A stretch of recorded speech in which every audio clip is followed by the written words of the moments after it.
All right, everybody, welcome to the show. Today we're gonna be going over the news, breaking down the news. Let me get the music going right now.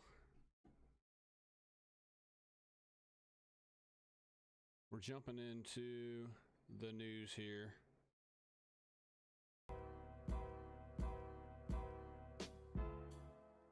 So we've had a lot of, a little bit of news come out really not too long, really the last 2-3 hours or so.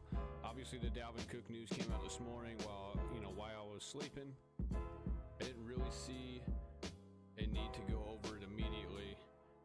I kind of figured we would have something like this today for the most part. And, hold on one second. All right. So, let's get into our first few topics of news here.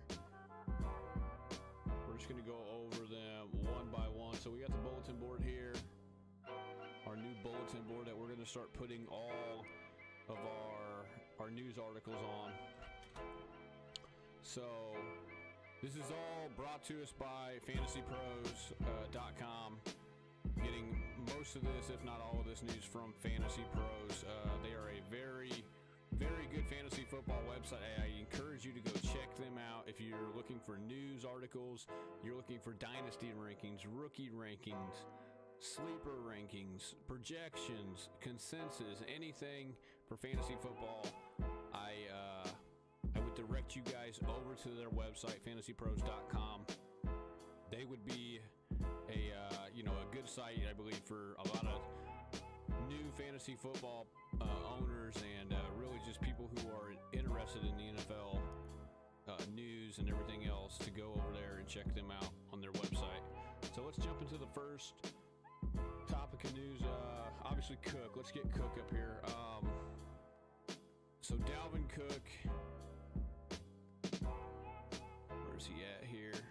I got him up here on the board already, but so Dalvin Cook, according to Tom Pelissero of the NFL Network, Minnesota Vikings are officially expected to release Dalvin Cook tomorrow. So not today, but tomorrow, barring any last-minute trade offers.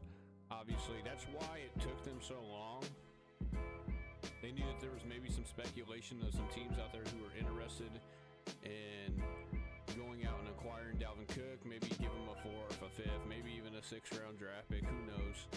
Obviously, they're not going to get probably anything. They weren't going to get anything north of a 4th-round pick, considering how old he is and how long he's been in the league already. I believe he's going into year number 7. So, it says here, Cook, at the age of 27, is set to be a free agent not too long after signing his extension with Minnesota. While yards per touch were at a career low of 4.8 in 2022, Cook also had the 3rd highest total of scrimmage yards in his 6-year career so far, showing that he can still operate on volume, finishing as a fantasy RB1 in 2022. Cook will have the opportunity to sign wherever he wants, and the smoke is around Miami. With Cook being from Florida and Minnesota, though, running back Alexander Madison gets an immediate boost in fantasy value. We knew this was coming, okay? This is nothing new. You've seen Madison's ADP start to rise really in recent weeks on Underdog. Also, if you guys haven't already, go ahead and go to Underdog Fantasy. That's where we draft daily. Right here, Underdog Fantasy Sports. Deposit match up to $100 for any first-time users out there. If you go ahead and go to fantasy or underdogfantasy.com/register to sign up, terms apply, and you have to be 18 or older. Check out obviously which state you were in. There's the gambling hotline, tip line, and everything else if you have a gambling problem. Use code Smitty or the show. The show is another promo code that you can use for the $100 match deposit. They use that. They give out this one, the show, on the Underdog Fantasy podcast. So go ahead and do that. You might be able to draft with us here. We're going to do a draft here after we go over the news. obviously. So going back to our news desk here. Also, if you guys see below, we have the rankings ticker down below us here. I worked on that pretty much all last night, going over the quarterbacks, wide receivers, running backs, tight ends, my top 10 rankings so far for this year. It's speculated to change maybe throughout the weeks go by, but that is our fantasy rankings for each position for the top 10. So you guys will be able to check that out as it flows across the bottom of the screen right there. So yeah, as far as Dalvin Cook goes, look, I look for him to go to Denver or Miami. There's a possibility maybe for Dallas. I would say Dallas is probably Dallas. Don't sleep on Dallas, okay? Don't sleep on Dallas. I know a lot of people would be like, well, why would they do that? They have Tony Pollard now. Tony Pollard is the featured back. They just got rid of an older running back in Zeke Elliott, who's really only a year older than Cook. Look, man, they want to run the damn ball, and they need a bigger back. And if he goes to Dallas, man, I mean, I haven't been drafting a whole lot of Pollard anyways, just because it's tough to draft him, I think, of where he's being drafted at. But I don't know, man. I don't know. It's going to hurt Pollard's value substantially if he goes to Dallas. Like, bad. You're going to see the same thing happen to Pollard of what happened to Kenneth Walker. When Kenneth Walker had Charbonnet get drafted, Walker was top 24 pick. He was a 23.8 ADP, and he fell all the way down to 50 now. He's all the way. He literally doubled his ADP overnight. So you're going to see the same thing happen to Pollard if it ends up happening to Pollard here. Cook goes to Dallas. I do expect Miami though to be. I do expect Miami to be the pretty much be the place for the most part. Down 250. All right, let me turn that off. I got to.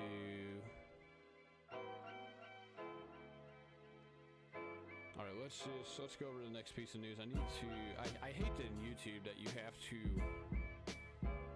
basically have to copy paste the stupid link or whatever for the chat or whatever. I can't stand that. I think that's so dumb. We'll figure it out here in a second. All right, let's go over our next piece of news here. So, take Dalvin off the board here. Our next piece of news is out of, let's go to Carolina here. So Bryce Young took all the first team reps Thursday. This is a good sign if you are high on Bryce Young. If you have Bryce Young probably as your second quarterback in Underdog Fantasy, if you're drafting him in best ball. So it says he took all the first team reps on Thursday at Panthers OTAs. This is from Ari Kozlow. So this was about an hour ago or so. Really? Well, hour and a half ago. Panthers coach Frank Reich did not say Young was officially at the top of the depth chart, but he did say that this was planned for right now. That was our move. Reich said again, there's really nothing more to say other than that at this time we have earmarked to make a move. We made the move.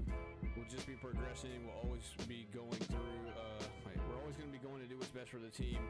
Young reportedly connected with Terrace Marshall during the full team drills. He continues to impress in camp for Carolina. He's going to be the starting quarterback eventually, okay? He's going to be the starting quarterback eventually. They may flirt with throwing Andy Dalton out there week 1 or week 2.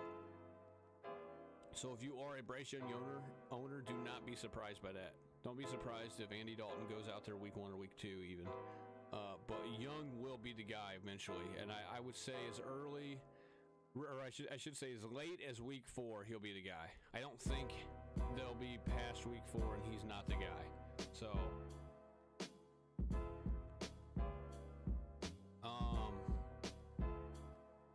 this should raise his stock up a little bit for right now. Obviously, it depends on how much headway this makes in the news. It's not going to make much headway unless you are tuning into my show or unless you're tuning into somebody else. This is probably not going to make much headway. So I need to go to. All right, we pulled out the pop out chat. There we go. Can't believe it won't let me dock this.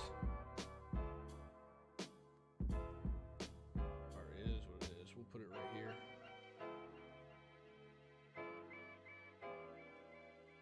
Hit overlay.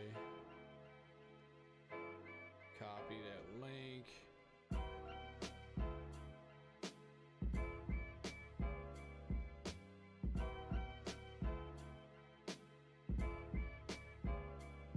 Hold on, I gotta change this link real quick and we'll finish up the news here. Okay. Let me just test this real quick. Alright, there it is. Obviously it needs to be at the top. Yeah, if you guys send a chat, I can pull it up right here, obviously. So we will go over if you guys have any questions, if you guys have any comments, concerns, go ahead and put it in the chat and we can pull those up and address them live on the stream here. We'll put it up on the bulletin board, you know. So next news. So like I said, this is good for Bryce Young owners. This is good for people who are investing in Bryce Young. He will eventually be the guy. I don't know, man. His size does worry about me, but he's a very talented quarterback. Other than obviously the physical attributes. Which maybe can give you a little bit of worry, question his ability. But other than that, he's very good everywhere else. So I do expect Mingo and Marshall to really be the guys at some point. Obviously, I know they went and got Thielen. I know they have Chark. I know that they still have, they're going to use Miles Sanders. They're going to use Chuba Hubbard a little bit, but I'm not too high on Thielen. I think Thielen's getting older. Well, he is getting older. He's like 32, 33. I think he eventually goes down with an injury, if I had to guess. I am investing in Marshall and Mingo. If I am investing in that offense, it's those guys, especially Mingo. Marshall's not a bad pick. You can get him really in round 18 if you want, 17, 18 in best ball drafts. So all right, let's move on. Let's go to, let's just go ahead and go over this one. This was yesterday. DeAndre Hopkins. I don't think I put the Tyreek Hill news up here. DeAndre Hopkins is meeting with the Titans on Sunday. That's this Sunday coming up.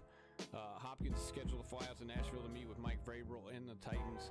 After much speculation and rumors, Hopkins' visit is the first true show of interest by another team. Fantasy impact: if Hopkins were to join the Titans, it completely changes the landscape of the team. While they will still be run heavy and operate through Derrick Henry, the projected breakouts of Traylon Burks and Chigo Okonkwo take big hits with Hopkins operating as a clear alpha dog. I think, look, man, this is his first stop, okay? This is his first stop, obviously, to visit with a team.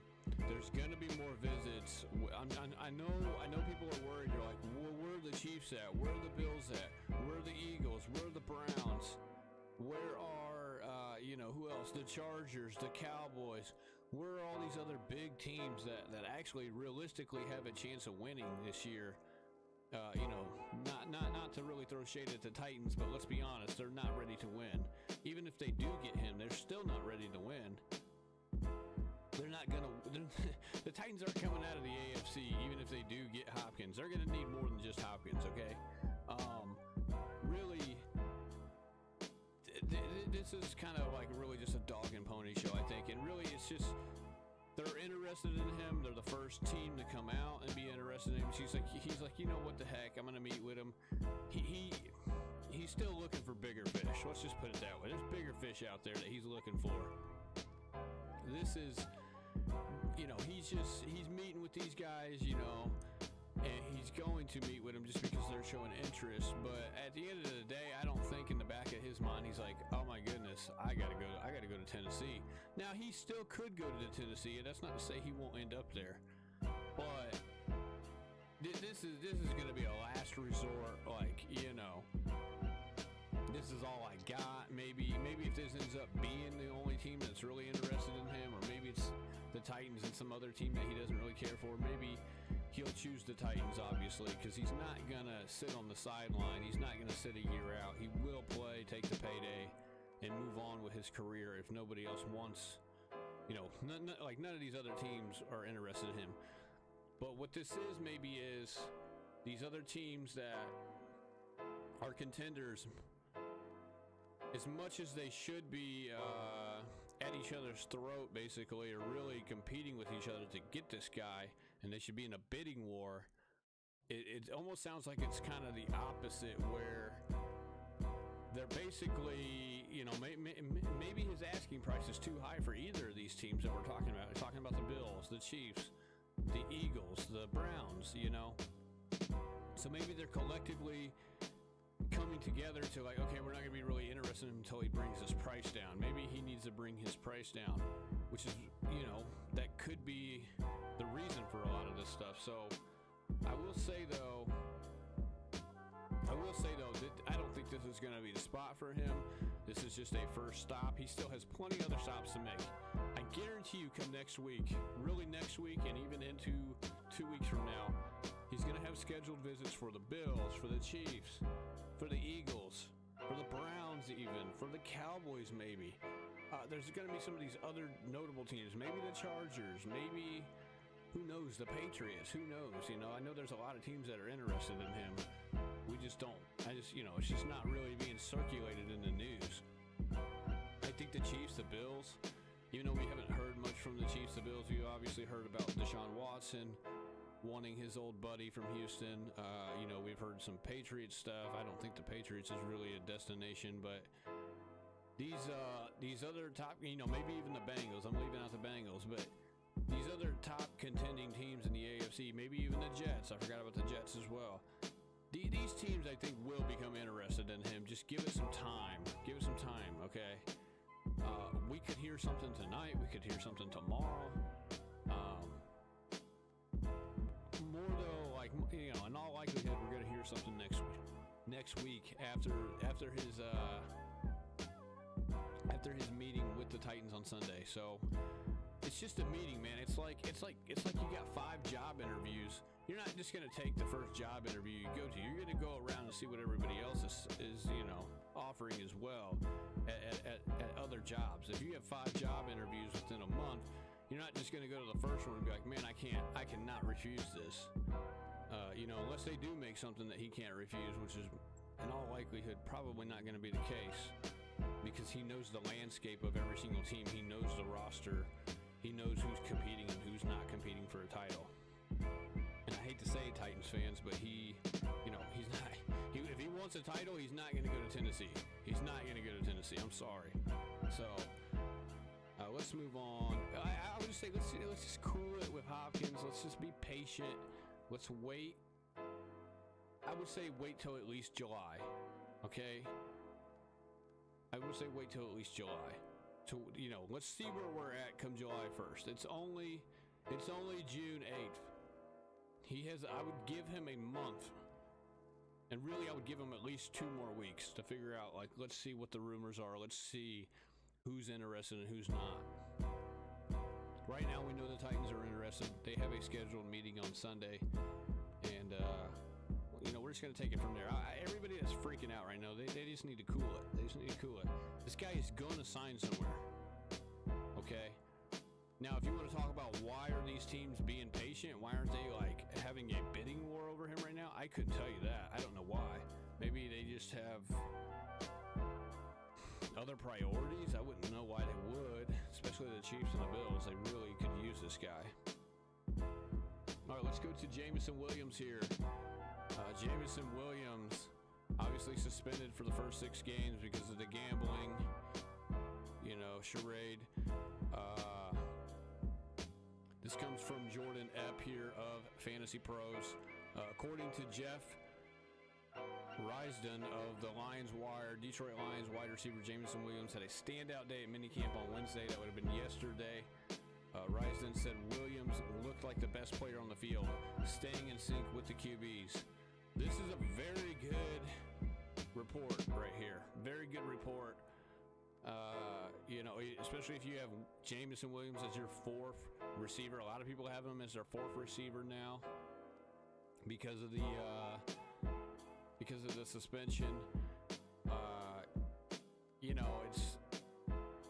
I think he is really the best receiver on the team at some point. I know St. Brown is obviously the best guy right now, but as far as a field stretcher, a down the field threat, this guy is going to be the guy eventually, probably after week 10. It's going to take him a few games to get his legs underneath of him, to get the game speed, get up to date on basically game speed and being in a game. Remember, he missed 13 games last year. We thought he was going to be back about week 11. He did not end up coming back until their 14th game. And he only had one career, he's got one career catch for that 41-yard touchdown. Obviously, it was a big play, and it got a lot of people excited about what he can really do. But this guy, it's a shame that Williams had the suspension come up in the gambling issue, because we were ready for Williams to break out this year, especially with his ADP value. Now his ADP value is even lower. This could raise it a little bit, something like, a report like this. He could, for the most part, though, he's a round 8 type of player. In best ball, you might be lucky and you get him in round 9 for the most part, but I wouldn't say lucky. He's really like an end of the round 8, beginning of round 9 type of player, but this is good news. This is good news for people that have shares of him, especially in which they should, they should have him as their fourth receiver on their team. And when he comes back, he's going to be a really good receiver on somebody's team. Obviously, you're just going to have to make up without him, but you can make up without a guy like this for 6 weeks. If you draft the right receivers, you can make up. You can get by without him, and that's what we're hoping for. So, why is my chat messing up here? Doesn't matter. I can see it over here. Okay. Jameson Williams, man, go get him around 9. Especially if you can get him as your fourth receiver. It's going to be tough to take him as receiver number 2, but he's going to be a good player to have, and I think he's going to be a player who could potentially be a league winner. If you have a very good team and you make it out of round 1, you get into week 15, the first, really the second elimination round, obviously. A best ball, yeah. If you have this guy sitting on your roster, you make it out of the first round, you get into round 2, he could be a league winner for you potentially. The Lions do have a decent schedule in the playoffs as well. They do have a decent schedule in the playoffs, and they are I would say, an explosive offense, really explosive offense that is going to surprise a lot of people this year for the most part. If Goff can play as good as he did last year, which I think he will. So, all right, let's go to. So I was really just going to go over those 4 pieces of news, but we did get some more right before I went live here. Let's go over them real quick. Let's go Javonte first. Javonte Williams. I did not put the Tyreek Hill news on here. We'll go over the Tyreek Hill news as well, though. So this is from Jesse Garcia. Broncos head coach Sean Payton stated Thursday, that was today, that he's pleased with Javonte Williams' rehab.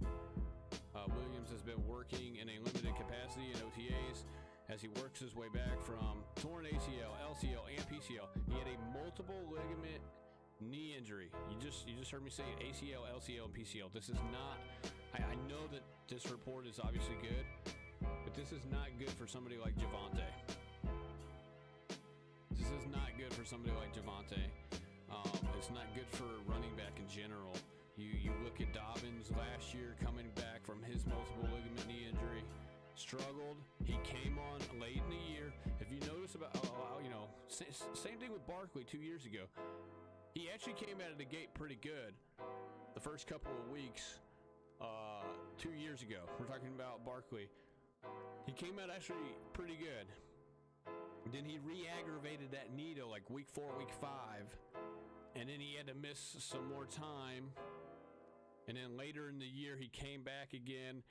And he started, you could tell he was going to break out 2 years ago. Basically, you could tell he was going to break out last year. And he did. He did break out last year. He was top 5 running back in the league last year.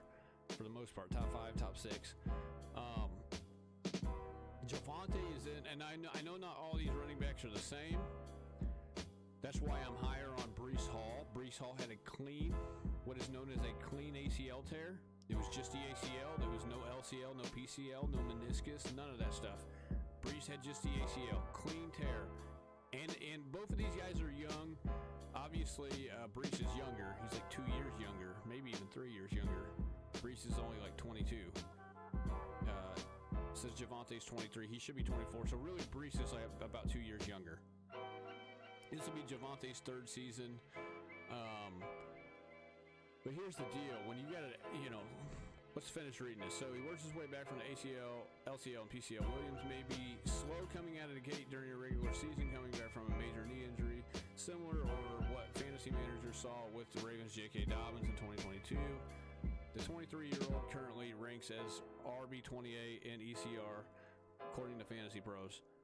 And that's too high. I think that's too high. I do. I honestly think that's too high. And I think he's going too high in best ball drafts, too. And I don't see enough people handcuffing this guy with Pirine. I don't understand it at all. I have Javonte. I guess it's not too high. I have Javonte ranked 30th. But I have Pirine ranked ahead of him because Pirine is going to be the guy. Until something comes out about Dalvin Cook maybe going there, or if they don't get Dalvin Cook, which obviously is a possibility. We just talked about Cook earlier. But until that happens, I'm not in on Javonte this year. I can't be in on Javonte, especially where his ADP is at. I can't.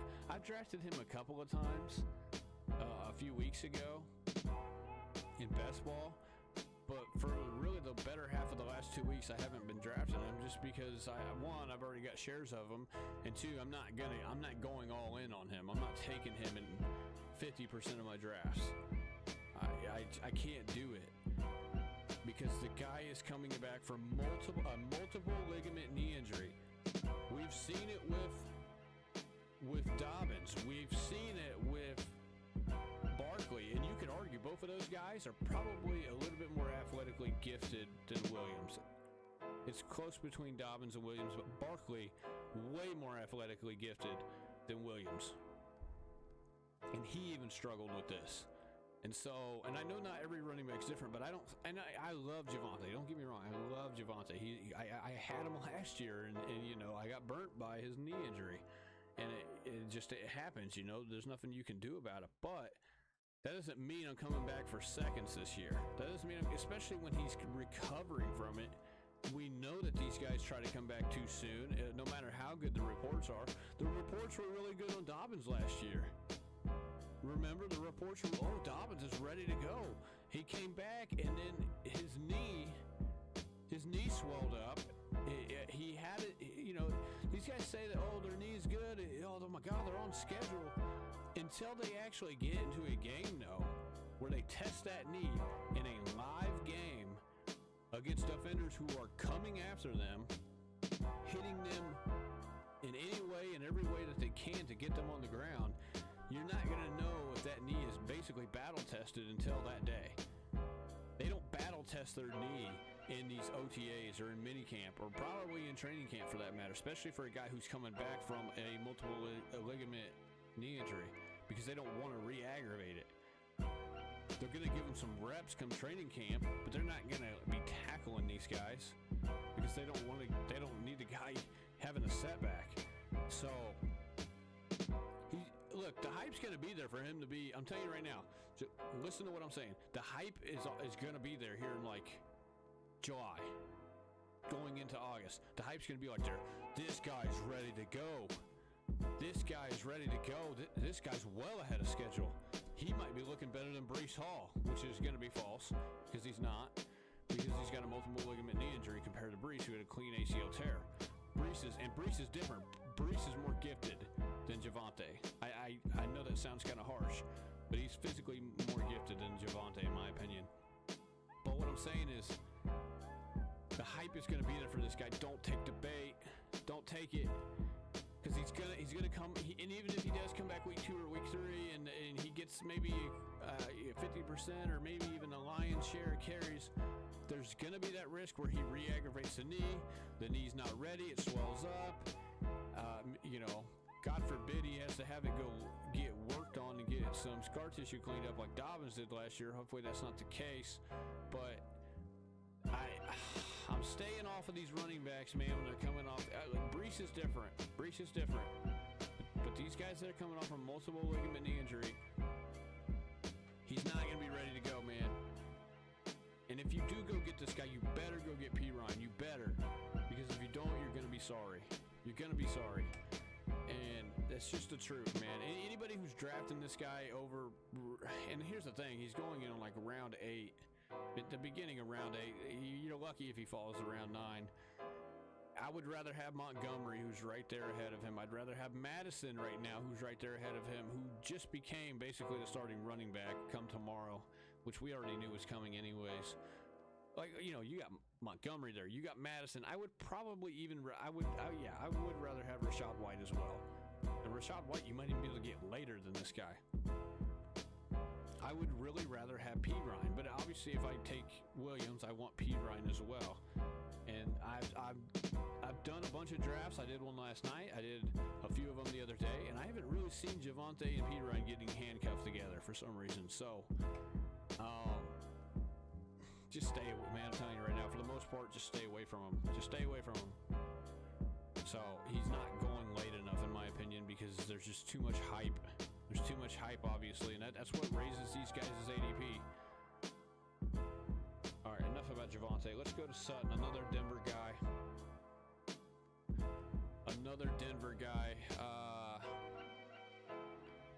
We actually got another piece of news on here as well. It's not really too concerned. Another Denver news, too. So Sutton has studied Michael Thomas's role in Sean Payton's offense.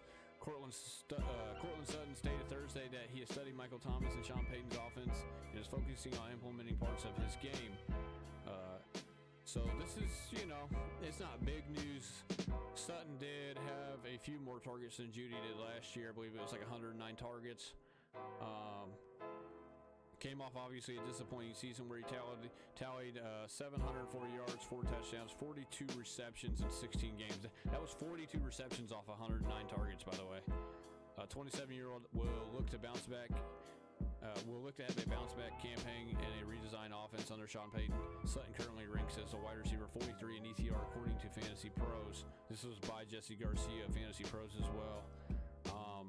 This was about an hour ago. Or I should say 2 hours ago. Sutton, I like Sutton to a degree. I've drafted him as my 4th receiver. I say fourth receiver, guys. 4th, not 3rd, 4th. He's decent, and I like him. I do say I like him. I like his value better than Judy's value. I've seen Judy go in round 4. Obviously as late as round 5, but I've seen Judy go in round 4. I took Sutton the other day in round 10 as like my 4th or 5th receiver in one of these drafts. There's just so much more value with Sutton, who has a better red zone target share than Judy by about 8%. It's over 30% red zone target share. He obviously had more targets last year. And I like Judy to a degree, but I like Sutton better just because of his value. Because you can get him so much later. Whereas Judy, you're taking Judy over somebody like Kirk, London, McLaurin, obviously the Charger guys, Williams and Allen, Christian Watson. I don't know how much I like Judy to a degree in the sense of taking him over those guys. And so I like Sutton a little better in terms of value for the most part. This is good though. This is a positive thing for Sutton. I think Sutton does kind of assume that kind of Michael Thomas role that Sean Payton had in his offense years ago, and he's got a very similar quarterback in Russell Wilson. Comparing Russell Wilson to Drew Brees, they kind of play the same. So let's go into our last piece of news. We're going to save the best for last. Obviously, Jahmyr Gibbs here. We pull up Jahmyr Gibbs. Loves how he is being used on the field so far. This is also by Jesse Garcia. This was about 2 hours ago. Jahmyr Gibbs stated Thursday that he loves how the team has used him in different areas of the field. He added that QB Jared Goff has communicated early how he wants him to run routes and plays.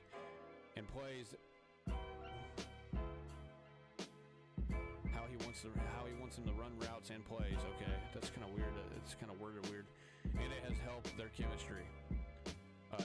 So Fantasy Impact Gibbs has worked with the first team during OTAs while David Montgomery has been sidelined with a leg injury. Obviously, I love David Montgomery.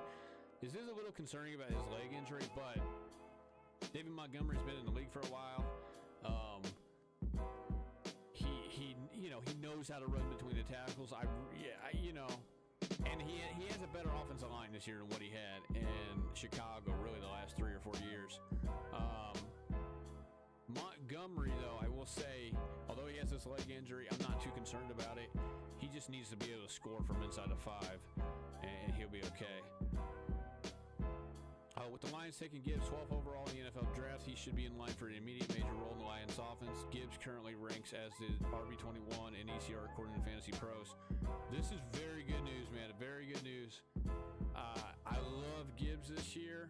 I wish he was going, really, I wish he was going in round 4. I got him in round 4. I got him at the end of round 4 the other day. It was pretty crazy. If you have any type of bonus points in your fantasy football league where it's you're getting like double points for out of position scoring, which I don't know how many people out there do that, but I do have a league that does that. Out of position scoring, that means a receiver rushing for a touchdown or a running back receiving for a touchdown. This is your guy. This is going to be a guy. Look, I do think I said this before and I'll say it again. He needs to put some weight on. He needs to put at least 10 pounds on. Really 15. Give up some of that explosive. I wouldn't even say explosiveness. Really, just give up some of that top end speed for a little bit more durability. I think he should try to work on. I don't know if he's capable of it, but he should be able to put about 10 pounds on. 10 pounds at minimum. I would feel more comfortable about his weight at 210 versus 199, 200, or whatever the heck he's listed at. But in the receiving game, this guy will be a monster in the receiving game this year. I can already see it. They're going to use him just like Swift. That's the thing. Like with Swift going to the Eagles, we don't know. We know how Swift operates. We know how he should be used, but we don't know if the Eagles are going to implement that into the game. They didn't implement that really at all with Miles Sanders last year. They kind of did, I guess, 2 years ago, but that was kind of a little bit of a different offense. And really even 3 years ago. With Gibbs, though, he literally steps right into where Swift was. They already had Swift schemed. They schemed Swift in Detroit. And they don't really need to implement any scheme or anything else for Gibbs. He literally just replaces Swift, the Swift role. We know how he's going to operate. We know how he's going to perform and how much opportunity he's going to get because we've seen it with Swift. At least when Swift was healthy, we didn't even see how much we didn't even really see what it could actually be for the most part. I think Swift's rookie season, it was okay. He didn't really have too much injury, I don't believe. But after that, he was plagued by injury year 2, and then last year, year 3. So Gibbs steps right into Swift's role. And whenever they say, like he said, he loves how the team's using him. Goff has communicated how he wants him to, how he wants him to run routes and plays. That's because they're going to use this guy. And if this guy, I would dare say he's probably better than Swift coming out of college. I dare say he's probably better than Swift. It's close. It's very, very close. Either way, though, he is going to get a ton of work in the receiving game. This could be like 90 receptions type of year. I don't want to go as far as to say 100, but this could be easily an 80 or 90 reception year for Gibbs as a rookie. You're talking better than what Stevenson did last year. You're talking into that McCaffrey, Eckler ballpark. And like I said, if you have a premium on out-of-position scoring like I have in one of my other leagues, this might be your guy this year. This might be your guy. They already have him schemed because they had a guy who literally did the same thing that he is capable of doing, or is this his speciality. They had a guy that was in his place for the last 3 years. They moved him out. Now they move him in.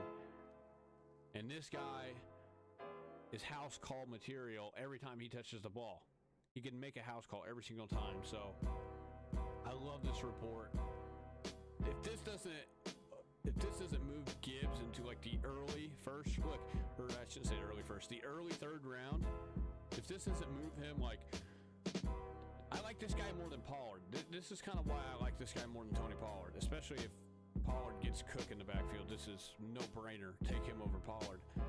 And they're kind of really the same guy. I think Pollard's probably a little bit better for a running back between the tackles, but we'll have to see, though.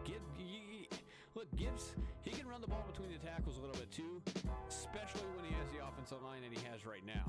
This is a very good Detroit Lions offensive line, especially when it comes to running the ball.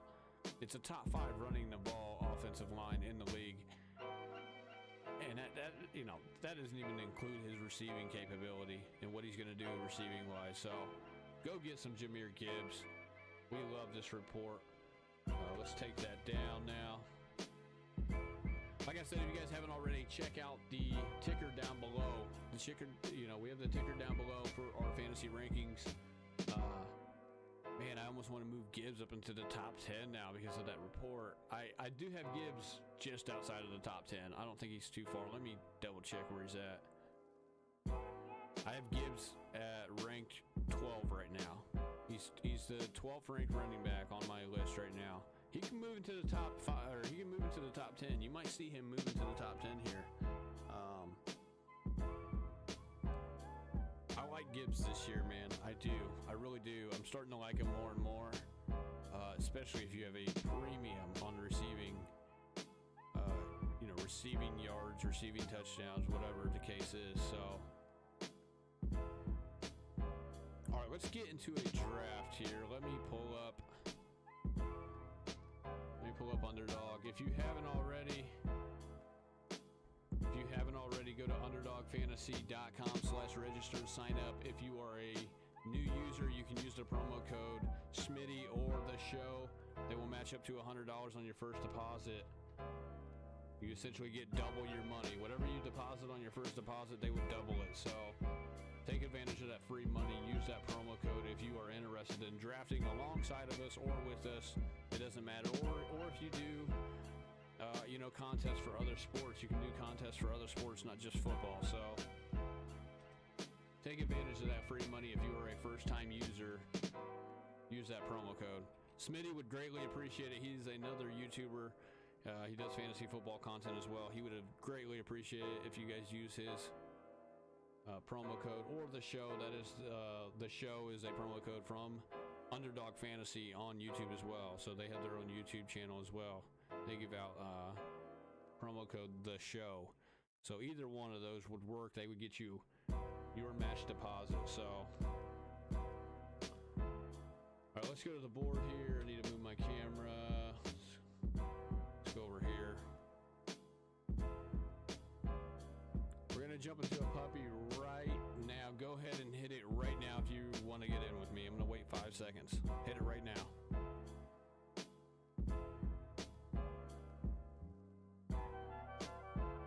All right, I'm waiting on 11 people. So make sure this is where it needs to be. 100%. Okay. We might have to adjust this. We'll see. I hope I don't have to adjust this. I kind of changed it yesterday.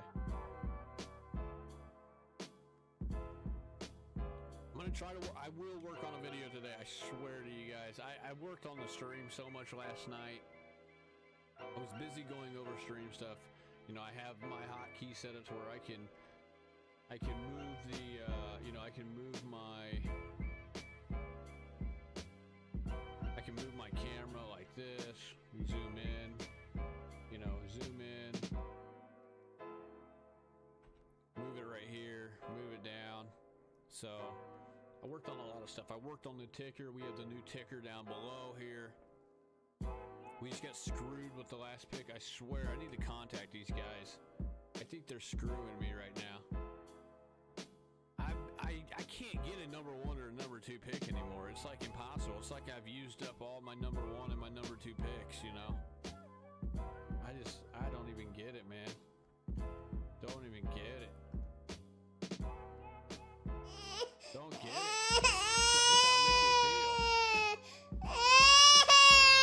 That's how it makes me feel. I just feel like crying.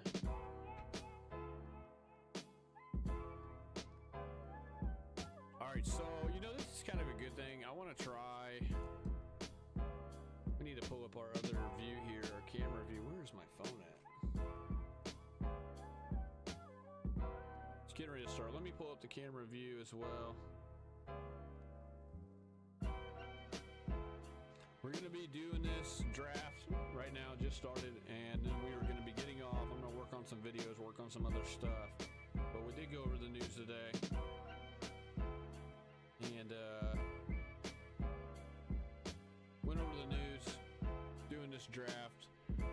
Not a whole lot going on. I will be going over a player to avoid though tonight. I will be working on that immediately after this. Player to avoid.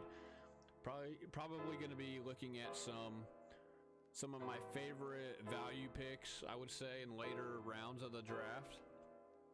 Maybe do some content to go over that, and then we obviously are going to add another nuke player, I believe, another nuke player or 2. So just be on the lookout for that. That is what we got coming up. So, but I'm going to try to get some of this stuff out as much as I can and as soon as I can as well. So.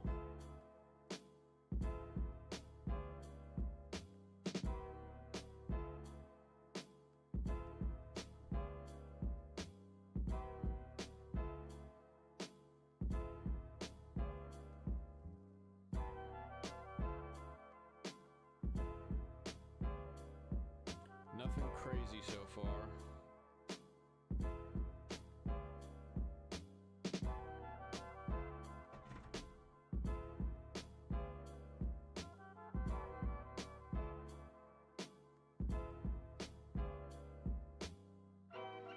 I don't even know if this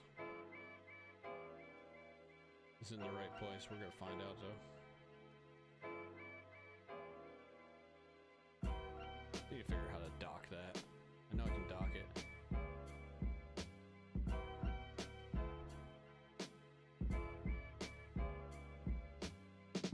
Now let me go to this other view real quick.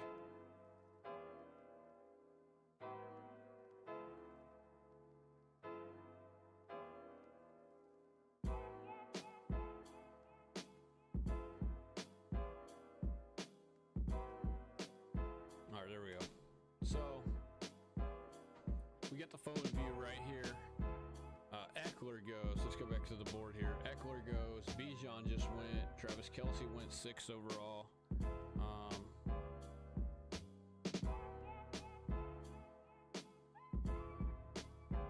I am going to try something a little different here. Well, I don't know. We'll see.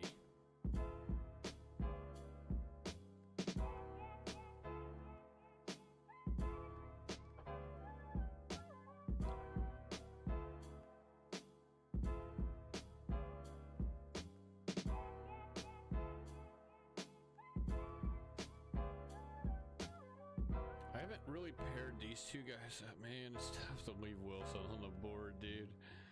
It's so tough to leave Garrett Wilson on the board. I love Garrett Wilson.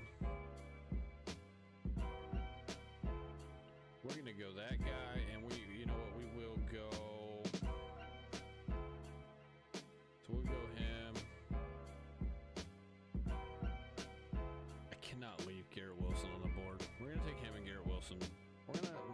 this again here. We're going to try to go get a couple of players here.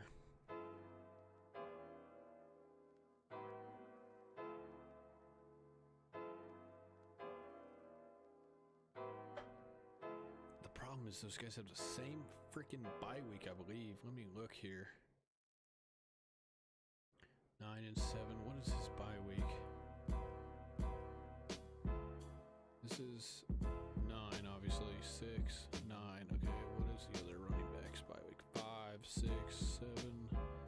Dobbins is 13. Pierce is 7. Okay. Pierce is 7. Never mind. I thought Pierce's bye week was 9.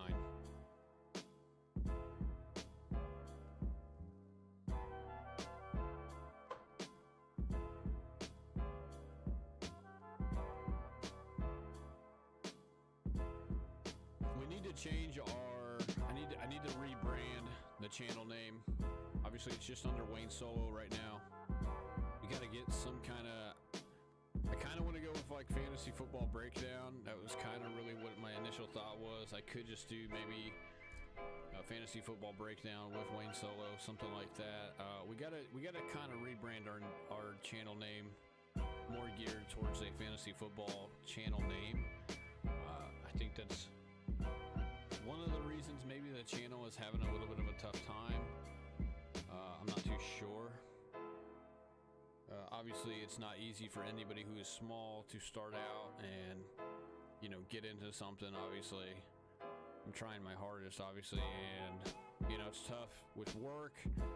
Of course, I got to find new work as well. I'm not going to be able to do this full-time, not bringing any money in, you know, there's just no way around it. And it doesn't sounds like me getting laid off last week is just kind of the tip of the iceberg for the most part. I mean, it doesn't sound like it's going to get too much better anytime soon, or if it's a short layoff period, we don't even know. The company I work for, they have no idea what they're doing. So they're trying to get this changeover done within the union, obviously, and it's not going well for them, but they're just a mess, man. They're a mess from top to bottom. They're a mess. Incompetency at the highest levels. Of my company. So, and I'm at the bottom of the totem pole for the most part, you know. But yeah, it's incompetency at the highest levels, and we just got to go find somewhere else to work, you know, different company to go work for, because this company just, they don't know their ass from their elbow, put it that way. As my gunny and my mass sergeant used to say, they don't know their ass from their elbow, what's going on and what they're doing. So wouldn't be shocked if they go out of business, to be honest. All right, so Pollard went middle of round 2. That's a little early. Not gonna knock it, but it is what it is. T. Higgins went 22nd. So the guy at the second and the third pick, they're gonna be fighting. Well, really, I guess he's not, because he took Mahomes. The guy with the third pick's gonna be banking on getting Joe Burrow in round 4. Be my guess. Let's go back to the phone view so you guys can see who is on the board right now. Who's available? We got Josh Allen, Jacobs, Ramondre, DK, Breece Hall. Those are guys at the top of the board right now. You guys probably already know who I'm looking to take.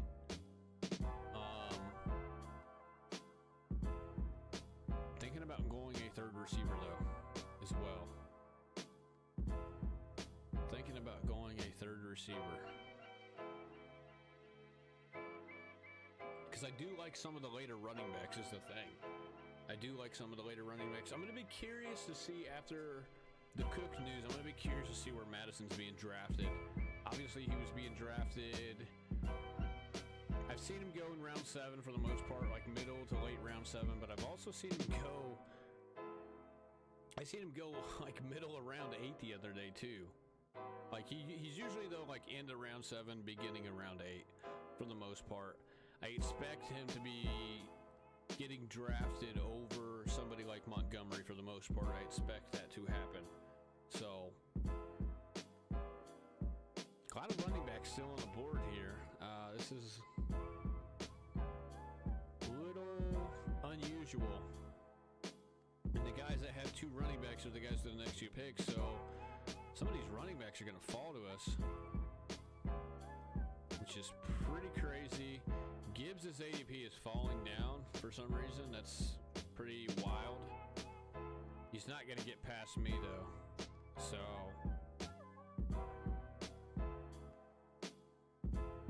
this guy goes another running back. 3 running backs. So, running back heavy. Let's see if this guy goes running back heavy as well. He does go running back heavy. He takes Stevenson now. So, the guy at pick 7 and pick 8, they go 3 RBs. Pretty crazy. Not unusual, though. Not unusual. I'm going to go ahead and cue that guy up. Hopefully he's there. And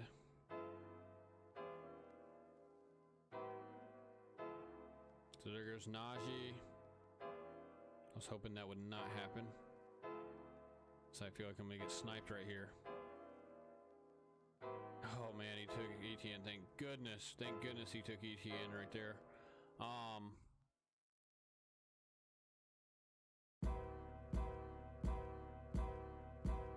I like this combo.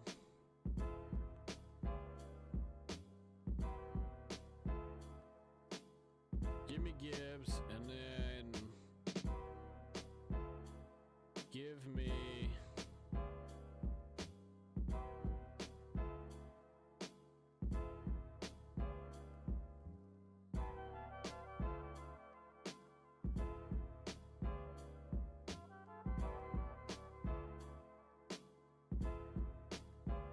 Give me Hopkins. I'm gonna roll the dice on Hopkins here. You know, Tennessee news aside, I don't care. I don't think he ends up in Tennessee anyways.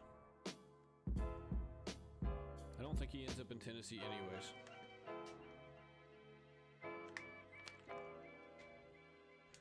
Let's see if this strategy pays off. I'm hoping this strategy pays off. In an ideal world, we would want, ideally we would want Dobbins to fall to us, but that's obviously stretching it. I don't know. This is tough to have, very tough to have the last pick in the draft. Because I obviously need a quarterback, so I have to spend one of my next picks on a quarterback, even though I would love to go to running backs. An ideal world would be your first 7 picks, you got 3 receivers, 3 running backs, and a quarterback. That would be ideal, what you want, I would think, for the most part. But you can't really do that. You can't. You can do it obviously at the last pick, but you're not going to get the quarterback that you want more than likely, or you're going to miss out on the 3rd running back that you would ideally want as well. So no surprise here that a lot of these receivers are going. We just had these, here comes another receiver. This guy doesn't have a receiver at all either. He's basically the last 3 picks, guys with no receivers. So that's why we went and got the one that we wanted. That's why I didn't reach on a running back right there, because there's no need to. More than likely, these 3 guys right here, that I highlight, they're going to take another receiver coming back around, I would think, or a quarterback. Quarterback's a possibility. Obviously, tight end for the 7-8 spot is a possibility as well. You got Kittle there. You got Hawkinson. Who else is there? Who's the other guy? Oh, Pitts. Pitts is falling. No, Pitts' ADP is falling. Even with the positive news about him, his recovery. Look, this guy took Madison at the end of the 4th round now. That is pretty wild. That's pretty wild. His ADP changed. It's 76.5 now. That's obviously come up since the news. Cook, and then he also took Cook. So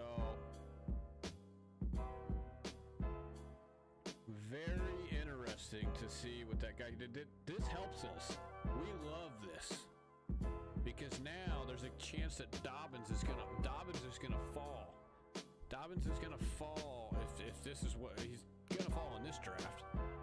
I'm taking Dobbins over all three of these guys that just went, by the way.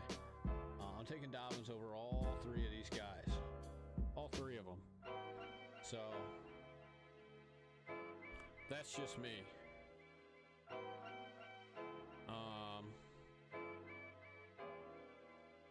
Why are my hotkeys not working? There we go. We're going to go up top.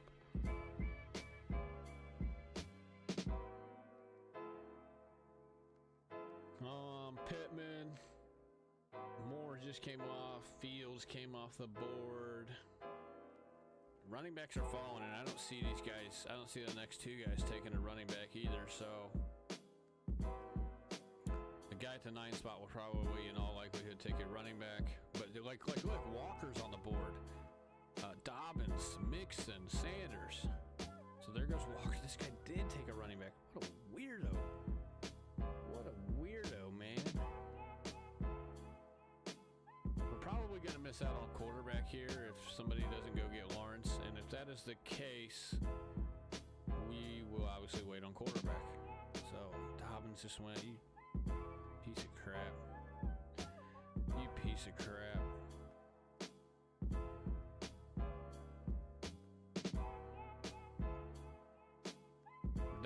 That close to getting Dobbins, that close.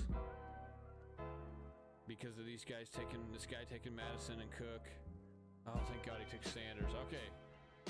As much as I love Hopkinson is a nuclear player, by the way, as much as I love him. I'm taking this route instead. Because I just can't pass on it, especially at the 12 spot, so. Can't do it. Pierce, Lawrence, we're going to go back-to-back here. Pierce, Lawrence, pretty easy. We got two backs now. We got our three receivers. We have our quarterback. Lawrence is going to be on the nuclear player list going forward. I hate to have all these guys on my sleeper list and then moving them over to the nuclear player list. I don't have the sleeper. I couldn't find my sleeper page, so I don't have the sleeper page up. I can't really go over to it here during the stream. But no need to worry. We're going to put Lawrence on the nuclear player list. We'll have that updated probably tomorrow or by the weekend. And we'll go over exactly why he's nuclear player number 10. He's going to be nuclear player number 10. We might have another one as well. We might throw Gibbs on there, to be honest. I like Gibbs a lot. I like Pierce a lot, too. So we'll just have to wait and see. It's good value for Hawkinson. All the receivers on the board. That guy took Tony. Hey. Good luck. That's all I'm going to say is good luck. All right, let's move the camera back down. Let's go over to the phone view here.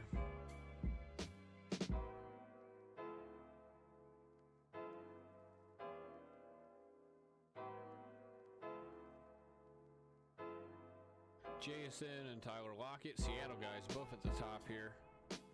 Pitts still on the board. Goddard, Addison, Johnson, Burks, Pickens, Swift's all the way down there. Alexander Madison at the end of round 4.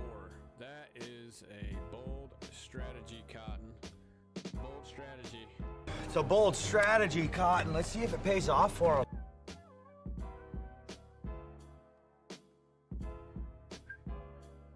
Making sure my mic is working. For some reason, my mic is low. That's weird. That's better. Oh, is my mic low right there? That's weird. These players I apologize if my mic has been low. This is a nuclear player list, by the way. On the competition, draft as many nuclear players as you can to demolish other league members in fantasy football this year. We will be adding Trevor Lawrence to this mix, to this group of guys. This is the exclusive nuke player list in 2023, by the way. So be on the lookout for that. Let's go back to the board here. So Deontay Johnson went, Mike Evans, Tyler Lockett. I can't believe my mic was so low. That's weird. All right. I apologize if the mic was low for the better half of an hour now, which kind of sucks. I'm gonna have to go back and look and make sure it wasn't too low. Somebody's messing with my freaking controls here is what it looks like.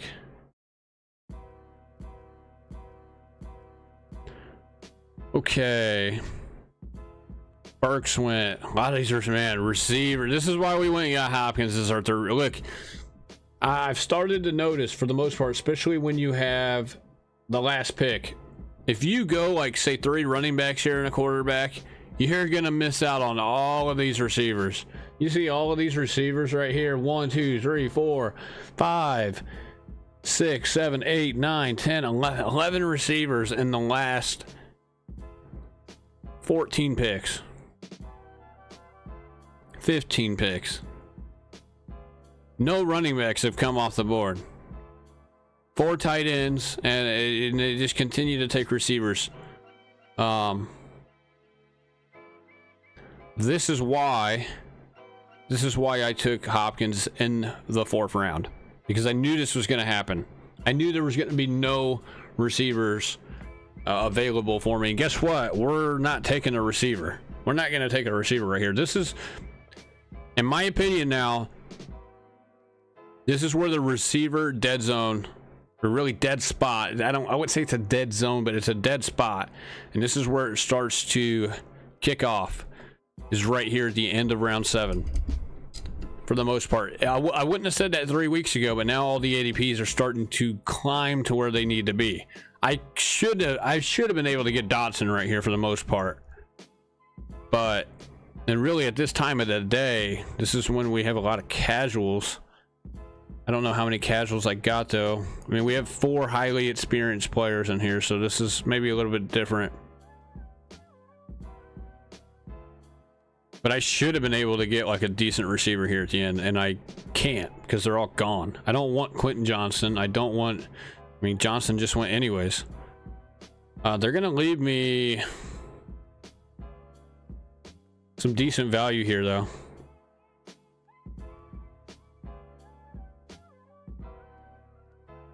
There's decent value on Swift right now. I don't really care if this guy takes Swift or not. We're going to take this guy. Oh, he just snagged the guy I wanted. I was going to take Pacheco. Whoa. Whoa. What are you doing, dude? You piece of crap. Well, we're going to take him, and then we're going to take him. I think that's what we're going to do. So Swift is going to be first. And then we will take... Do we take Montgomery or no?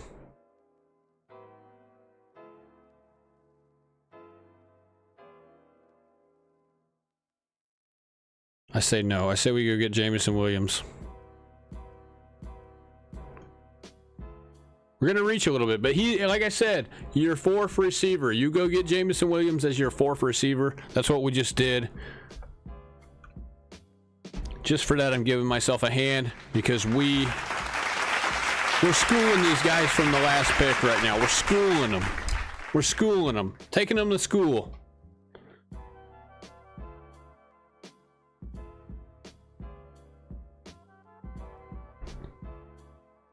All right, let's go over to our phone view here again.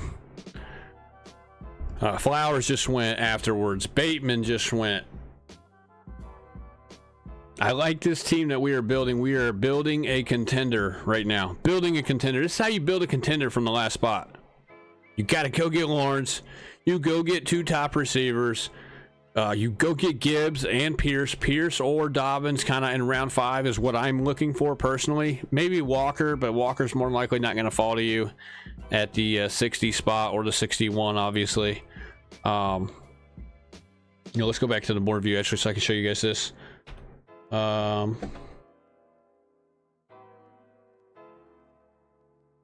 gonna move my camera over here. So if you guys are looking right over here, where this is me right here, I'm gonna highlight it. You go get 2 receivers here. Always, just about every single time you go get 2 receivers right here at the 11 or the 12 spot. Doesn't matter if you're at the 11 or the 12 spot. You go get 2 receivers. You take Gibbs, you take Najee, or you take them both. Maybe I don't know if I take both of them though. If I'm in the 11 or the 12 spot or even the 10 spot, because well, for one, you're going to be hard pressed to get them both at the 10 spot. But because of this, more than likely, all these receivers that go right here, you're going to miss out. Looking to see where we are. Okay, you're going to miss out because of all these receivers that go round 4. Or I should say, yeah, round 4 all the way swinging into round 5. Look at all these receivers that went. You're going to miss out on them. So you got to go get Hopkins. You go get Watson. You go get Debo maybe, if you like Debo. If you like London or... where was Christian Watson at? Christian Watson fell super far. No way. Where'd he go? Oh, where's Christian Watson at? Oh, he went right after us. Okay. Yeah, you go get Watson, Debo, Kirk, London, whoever you like. I would say it's got to be between those 4 for the most part, or Hopkins, obviously. I'm not as high on Keenan Allen or Judy, or Mike Williams for that matter. But, if you stack him with Herbert like this guy did, then you might be on to something. But so you go get a 3rd receiver right here. Then you wait on Dobbins or Pierce. I like both of them. I probably like Dobbins a little better.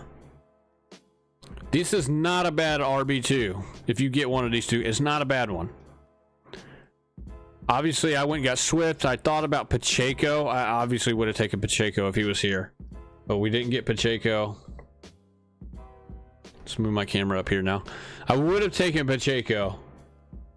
If he was here. I took Swift though. It's a little bit of value. His ADP is 75. Look, you see Montgomery, Javonte. I would maybe take Montgomery if I didn't have Gibbs. Okay, I don't want another running back with the same bye week, because now I'm going to be hard pressed to, now I'm pushing to go get 2 more decent running backs, which I'm going to basically have to spend probably my next 2 picks on to get. If I do that, because I have 2 running backs on the same bye week, which isn't a bad thing, but you're going to be hurting for that week more than likely. You're going to be down a guy. So I went and got Swift though. Swift's not a bad option. I would take, really, if I had to guess, my top 4 guys right now, and I love Rachaad White, but I hate his situation right now in Tampa Bay. I maybe like Rachaad White a smidge better than Akers. But Pacheco, Swift, and Montgomery are my 3 guys right here. Those are my 3 guys I'm looking for. Obviously, I would love to take a receiver, which I did. I took Williams, but I would love to get like Dotson with one of those guys. But Dotson obviously is starting to go earlier. He's going more and more earlier each draft I do. So really, you could have gotten Dotson with like a Swift or a Pacheco or a Montgomery. You could have got them 3 weeks ago easily. Now it's like not the case. So the ADPs are changing. You're going to be, look, you're already behind the 8 ball. This is why we do these drafts now, and we were doing them a month ago, over a month ago for that matter, because there's value.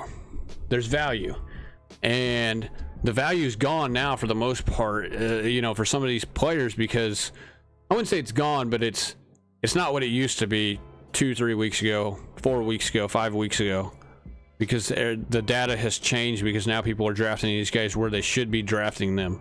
So just keep that in mind. For All right, let's scroll down here. It's coming up on our turn to pick. Move the camera back down. My button's like not working. It's weird. I need to like make a different button or something. My hotkey. P. Ryan's on the board. It looks like Robinson just went. P. Ryan is on the board, so it's Freiermuth. We will take Freiermuth, obviously. That is a no-brainer.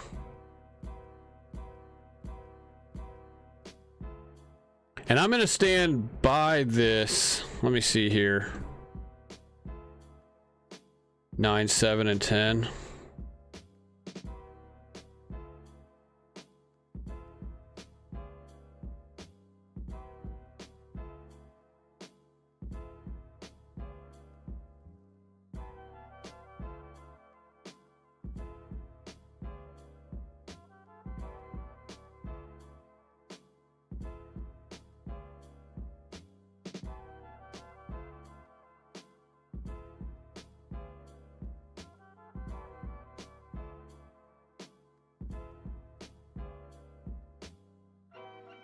Probably should have taken P. Ryan, but that's okay. That's okay. I probably should have taken P. Ryan, but that's okay. I just worry, man. The bye week gets me, dude. Every single time the bye week gets me. We're gonna go. Yeah, we went Mingo though. We took Mingo. A little bit of a reach. I know, a little bit of a reach. P. Ryan goes next, obviously. No surprise there. He's got ETN, Sanders, Pacheco, Robinson, P. Ryan. That's good. He needed that anyways. He needs a quarterback. We're hoping for one particular player to fall to us. It's going to be a stretch, but I'm glad we got Pat Freiermuth, though. Pat Freiermuth is a good pick for us. We needed a tight end. He is the best available. It's not even close. It's not even close to who the best available tight end was after Njoku and Ingram went. I'm glad we got him. I thought about Damian Harris. If Damian Harris is there, we will take him on the way back. I don't think he'll be there, but we will take him if he's there. So I need to go make another cup of coffee. I will be right back, chat. I'm gonna go make another cup of coffee. We'll be right back.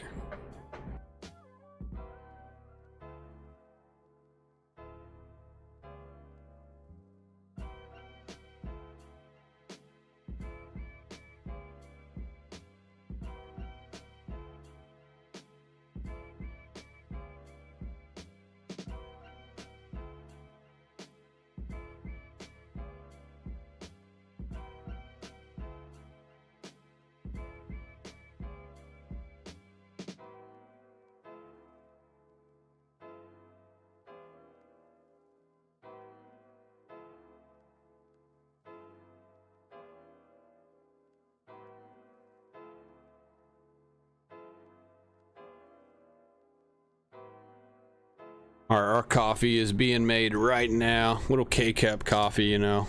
Cheap stuff. Brews it for me, though. It's pretty convenient. So Harris just went.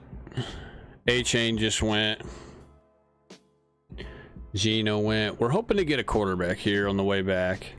You guys probably already know where I'm going with that one, but we're going to have to hope for a little bit of a slide from this guy. And it's going to be tough because we have a guy right in front of us who does not have a freaking quarterback. So,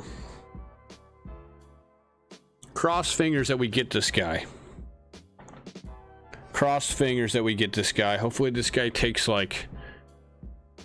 Hopefully he takes Russell Wilson or somebody, you know.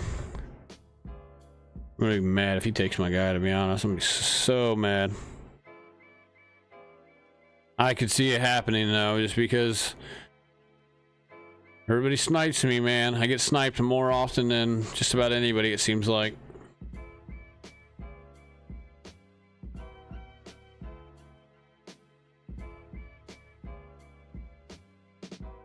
Move the camera up top here so you guys can see this. We'll scroll down just a smidge.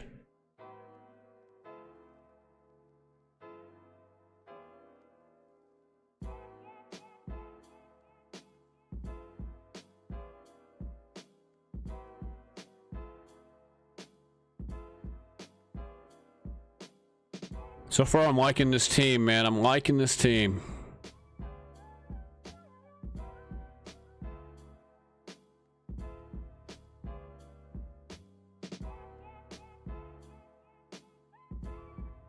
We're gonna make our 2 picks, and I'm gonna go get my coffee. It's already, I know it's ready already.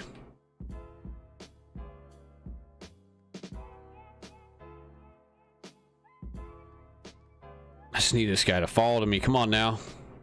We'll take Mitchell if he falls too. He won't fall, but we'll take him. This guy's went 4 straight running backs here. The guy in the 3rd spot. You guys see that? Round 8, 9, 10, and 11. He's went 4 straight running backs. It's you know what that guy? You know what that is? It's a bold strategy, Cotton. Let's see if it pays off for him. Who are his receivers? Let me see who his receivers are. Cup, Higgins, Ridley, McLaurin, Deontay, Pickens. That's actually a very good receiver room. But his 4 running backs that he's just taken, those are his running backs. White, Dillon, A-Chain, Jamal Williams. That is not very good. Come on, man.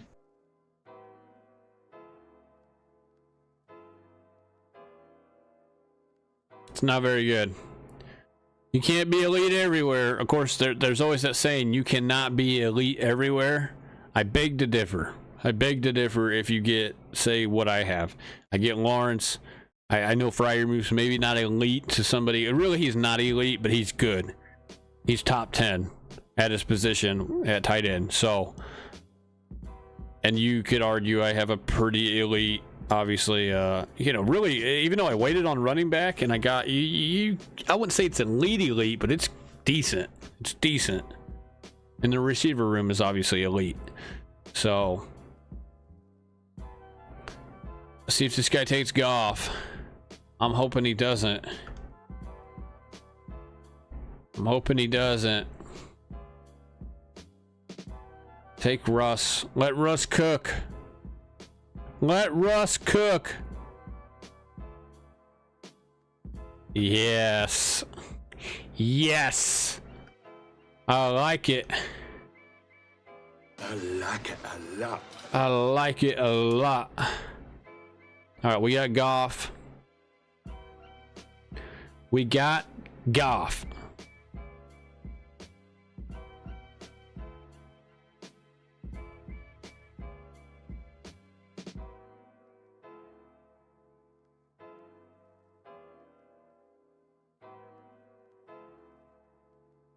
Need another running back.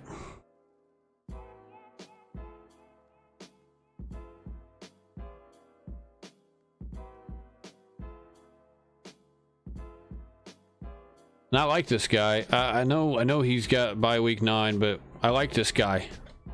Bigsby. We're taking Bigsby.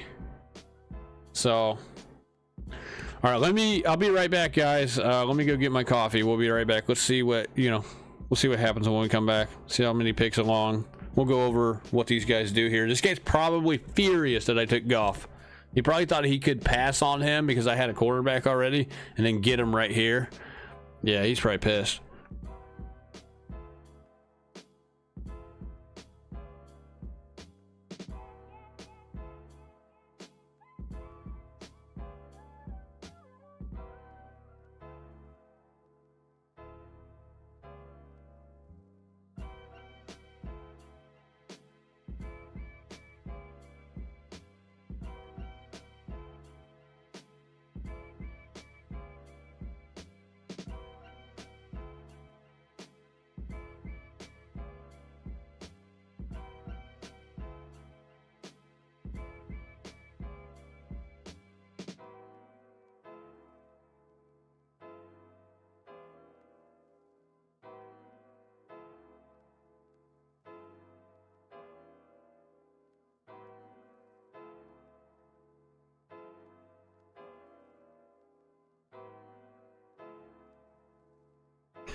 All right, we are back. Let's see here.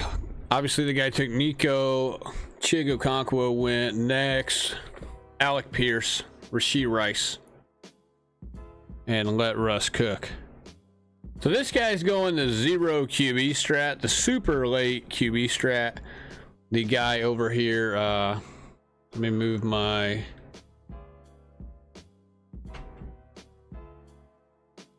move my camera. Try to move it here.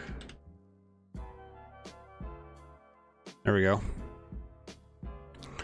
So this guy over here, LA Saints. LA Saints, you know, CeeDee Lamb, Adams, Etienne, Watson, Miles Sanders, Godwin, Pacheco, Flowers, Robinson, P. Ryan, Romeo Dobbs, and Nico Collins. He's going super late QB. I reckon he probably takes one here in round 13. So he might wait till round 14 though here. Because I'm not going to take another one more than likely.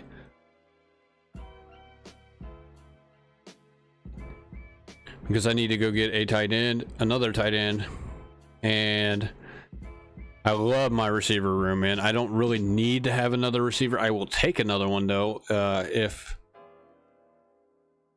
that's what it needs to be. But if you guys haven't already, be sure, if you guys see the ticker down below, you see it, go to underdogfantasy.com/register to sign up, use promo code Smitty or the show, receive a match offer for your first deposit up to $100. You can draft with us, alongside of us, you know, or you can do other sports that, you know, they don't have just NFL. They got PGA, they got MLB, they have hockey right now, I believe, as well. They have they probably have an NBA contest for this weekend as well, you know, a draft or whatever for that as well. They have every sport. So for the most part, they don't have every single sport, but they, you know, the mainstream sports, you know, they have drafts that you can do. They have a pick 'em. I think they have to pick 'em now. Obviously you have to be in certain states to do the pick 'em. I don't even think I can do it here in Missouri, but I'd have to go over to Kansas to do it. But yeah, check that out. Register, sign up, first deposit, use code Smitty or code the show, and they will match up to $100 on your first deposit. It's free money. So if you do a lot of these, if you plan on doing a lot of these, I would recommend using the promo code, and I would recommend probably maxing out your deposit to at least $100. That way you receive $100, you know, if you plan on doing multiple entries, a bunch of entries. These are $5 entries for the puppy draft, so you can do 20 of them. You can do 40 of them if you first deposit $100, because they will give you an extra 100, and you can, I mean, obviously you can use it however you want, but if you wanted to do more puppy drafts, you basically could do 20 more essentially. So take advantage of that. Use those promo codes, either one, Smitty or the show, and sign up today. Get to draft and draft alongside of us, draft with us.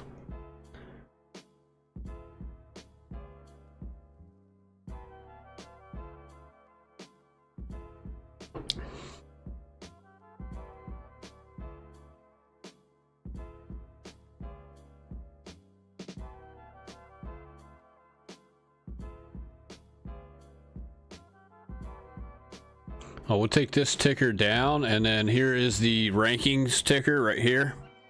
Switch over to that real quick. These are the rankings right here, my top 10 rankings for each position. So it'll cycle through as it goes along the ticker down below the webcam here. So check that out as well. Obviously you can agree, disagree. Those are my rankings as of right now.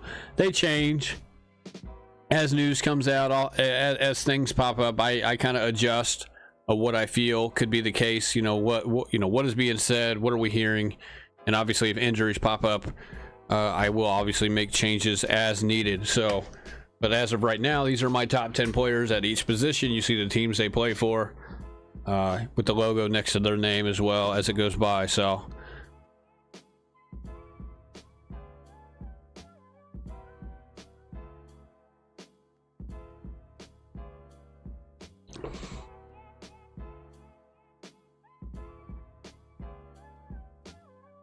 all right, we're coming up on our pick here.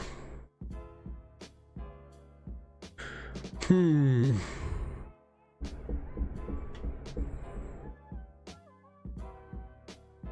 obviously going to take this guy, unless this guy snags him from me. Who did he take? He took Reed, you piece of crap. I thought about taking Reed, obviously, with one of my picks.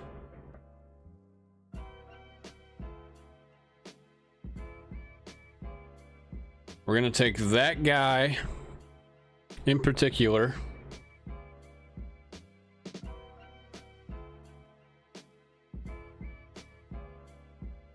And we're going to take this guy because he's probably one of the best backup running backs. He's really the best running back, I think, on the board.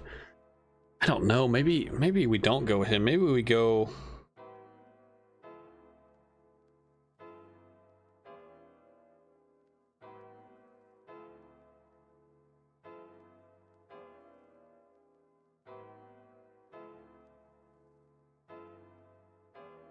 I'm going to take him. I'm going to take him, guys. It was close. I was debating between Algier and Jerome Ford, but we're going to go Algier. It's tough, man. It's tough. I do like Ford, and I would like him maybe with this roster. Obviously, I don't mind either guy, but size matters, okay, at the running back position. Algier is a little bigger. They really got, both of them have elite running backs in front of them. Obviously, Algier's got Bijan. Ford's got Chubb. Maybe Ford would have been the better pick, but it is what it is. It is what it is. Maybe Ford will still be there on the way back. Who knows?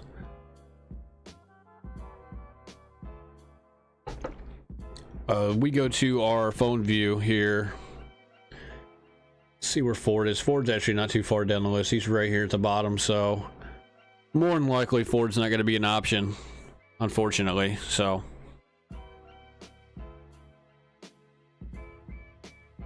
still waiting on to get a couple lights, maybe a light right here and a light right here. I obviously have that lamp there. I have this lamp. It's literally the same kind of lamp as this one. We're gonna maybe, I gotta get some lights down here. Maybe a couple of red ones, a red and a blue one maybe, or something. Maybe just red in general. We might just go red. It'll match with the Kelsey jersey and everything else. A little bit of background lights.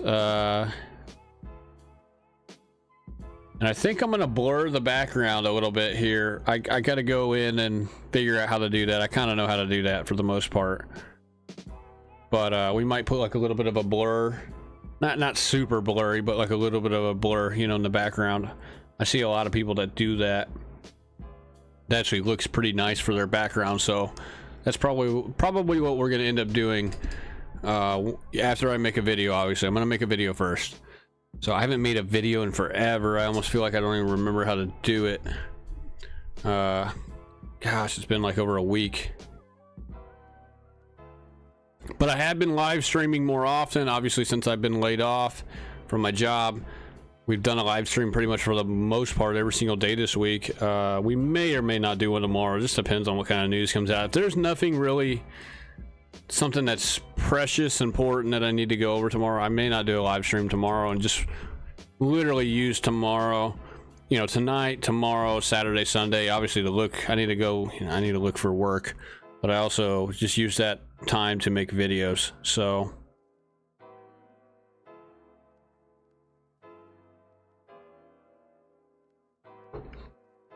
let's go back to the board view here so you guys can see who's being taken. Let's move the camera over here. So Pickett just went, DPJ just went, Ford obviously just went in the middle to Poops. Poops got him. Poops got him. Ha! Got him! Ha! Got him!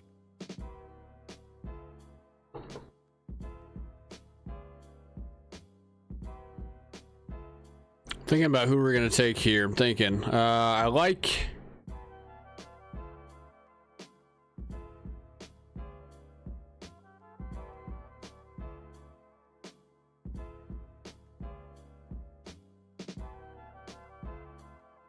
this guy who's still on the board. We'll probably take him next. And let me look at our team real quick. Let me look at the bye weeks. We get two quarterbacks in the same bye week. What an idiot. What an idiot. What an idiot. I didn't even realize that.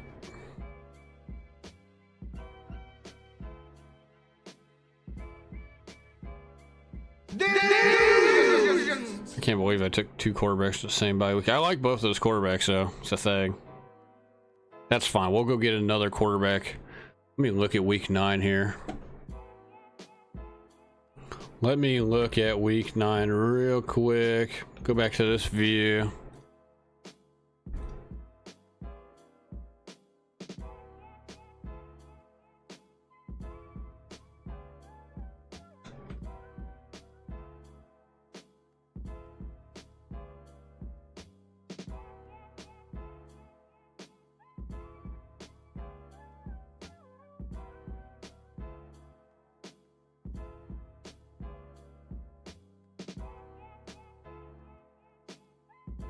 Can't take a San Francisco quarterback either. That's rough.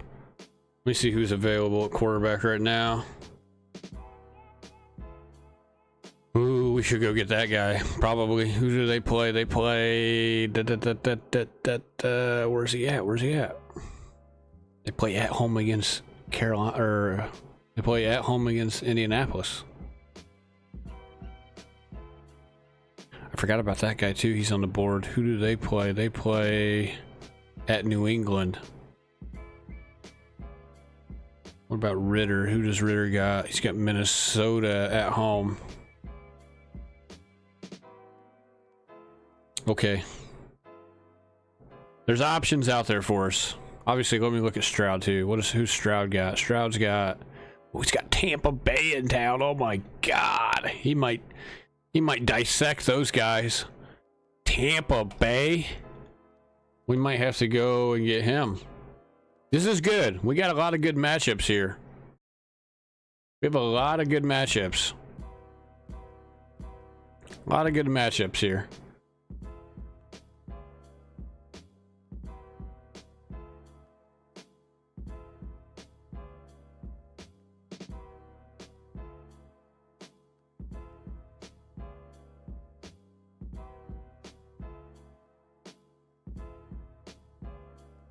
All right, so we're about to be on the clock here. Let's go.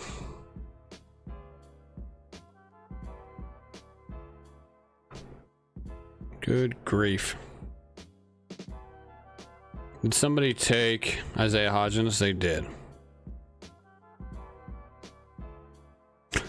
Bro just took Stroud. Oh, it's because he's got Nico. He's got Nico Collins. He doesn't even have a tight end either. What a piece of crap. Okay, this is decent though. We'll go Young. We'll take Bryce Young, pair him up with our boy. And then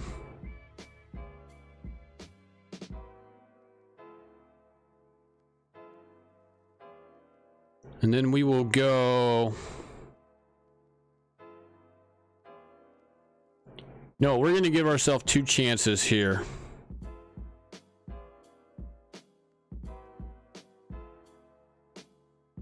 I like some of these. I like to take Samuel right there, but we don't have to have him.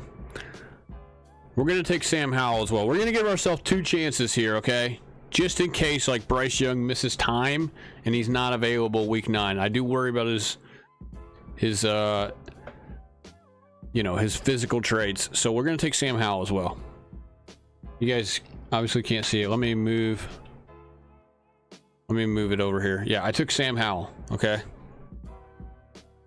And Bryce Young.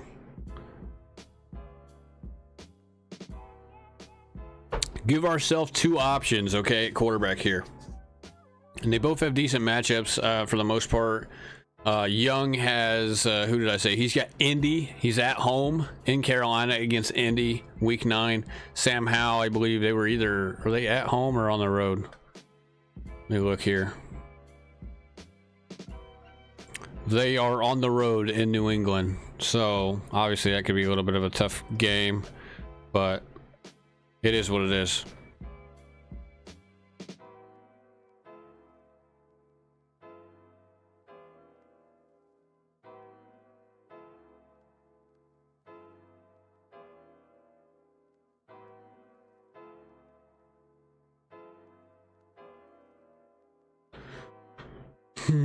Zeke is still on the board. Zeke who?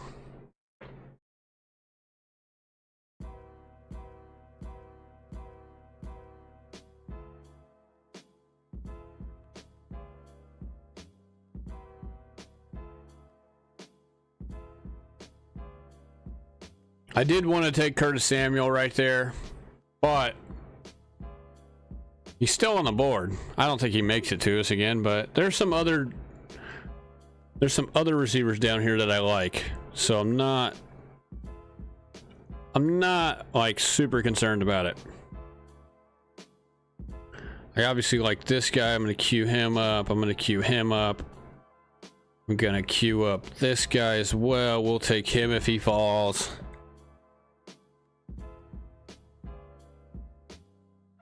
These guys need to hurry up, though. Of course, we only have 2 more picks.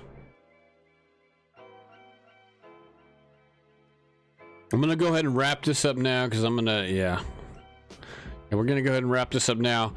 If you guys haven't already, check me out on social media right here.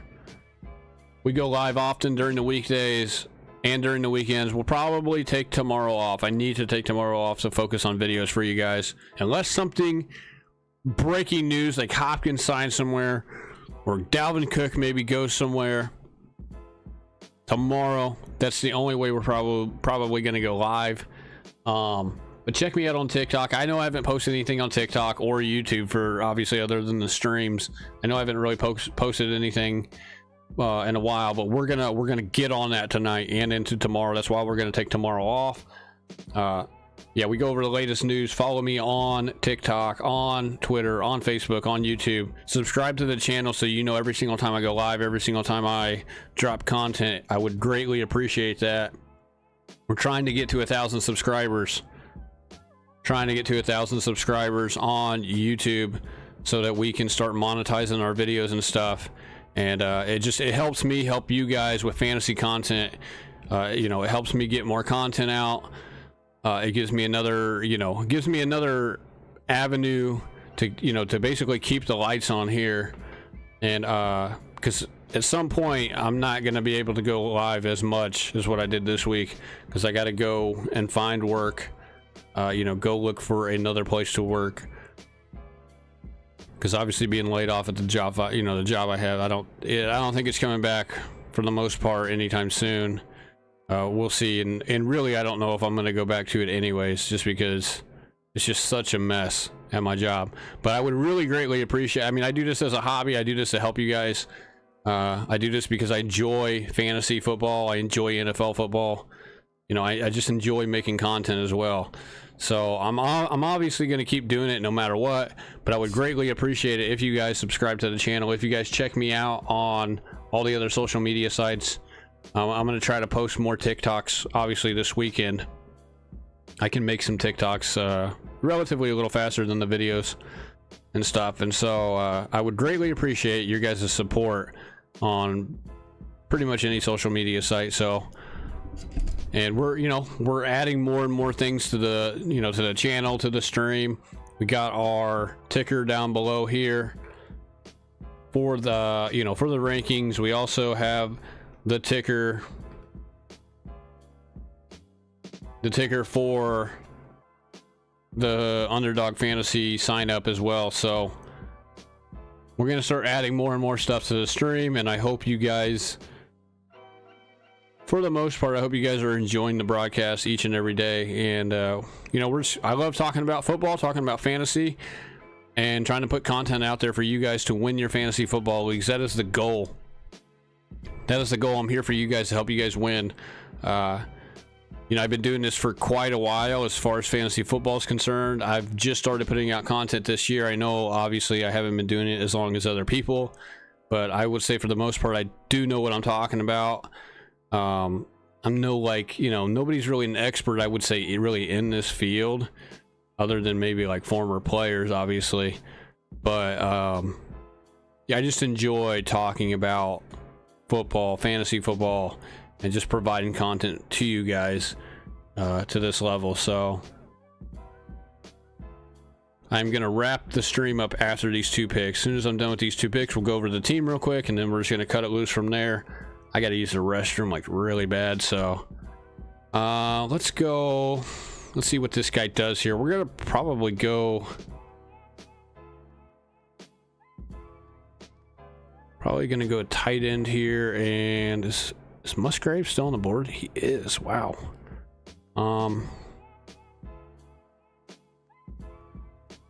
He left a lot of guys here for me. I'm going to take Dell.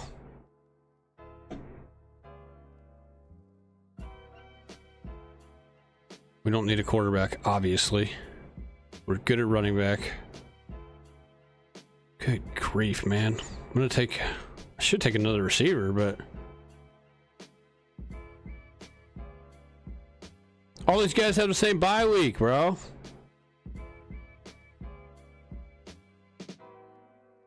We're going to take McBride. We're going to take tight end. We might be hurting week 7 here at week 7 at receiver. We'll see. Hopefully Hopkins doesn't sign with a team that has a week 7 bye week. This could be not very good. Let's go over the team real quick. So we got Lawrence, Goff, Young, Sam Howell. I actually like this QB room. This is not bad. We went and got Young and Sam Howell because of the bye week situation. Gibbs, Pierce, Swift, Bigsby, Algier. It's actually a decent running back room. It's not bad. I think it's a little underrated, okay? I know it's not like, oh my god, jumping off the wall at everybody. It's not jumping off the phone. But it's a decent running back room, and I only have 2 guys. Bigsby and Gibbs have the same bye week, but we'll get by with Swift and Pierce and Algier, hopefully. Hopefully Swift can stay healthy. Amon-Ra, Garrett Wilson, Hopkins, Jameson Williams, Mingo, and Dell. So Mingo and Dell have the same bye. That was a mistake on my part. So Wilson, Mingo, Dell are all gone week 7. We're going to be relying on St. Brown. The good thing is that St. Brown and Williams should be there, barring injury. The question is Hopkins going to be there? He can't sign with a week 7 bye team, which is... it's actually a lot of teams. That would be Cincinnati, Dallas, Tennessee. So Tennessee, who he's looking at right now, Dallas, New York. I don't see him going to Carolina or Houston.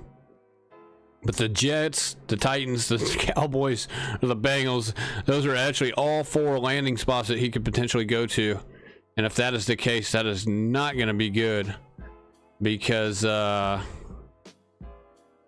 not going to be good because we already got 3 receivers with a week 7 bye, so that's a little unfortunate if he goes there. Hopefully he goes to the Chiefs or the Bills.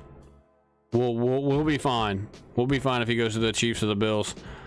The Bills are week 13, the Chiefs are week 10. So yeah, with that being said, I hope you guys enjoyed the show today. We went over breaking news for the most part for today's stream. If you guys did not check that out, if you guys have not seen that, rewind, go back to the beginning. That's when I talk about all the news. I basically kick off each stream, each one with the with the news of the day for the most part, and then we go to a draft usually, or we'll talk about something else if we have any questions or comments or concerns about anything else.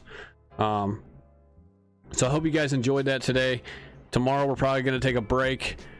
We need to work on content. We need to work on videos. We will work on that tonight and tomorrow probably for the most part. Like I said, I won't go live tomorrow, even though it's Friday. I won't go live unless it's like breaking news.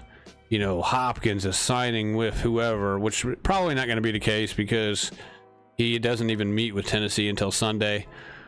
Cook, on the other hand, could maybe sign immediately. I doubt it though as well. So I would expect a pretty light news week from today, really the end of today into Sunday. So, but we'll pick it up next week, Monday, obviously, depending on work. I shouldn't probably be at work next week. I could maybe have some interviews. We'll see. We'll do some looking around, but I hope you guys enjoyed the show today. We'll catch you guys next time. I am your host, Wayne Solo. We will catch you guys probably Saturday, if I had to guess. So have a good one. I'm out of here. Peace out. We'll catch you guys later.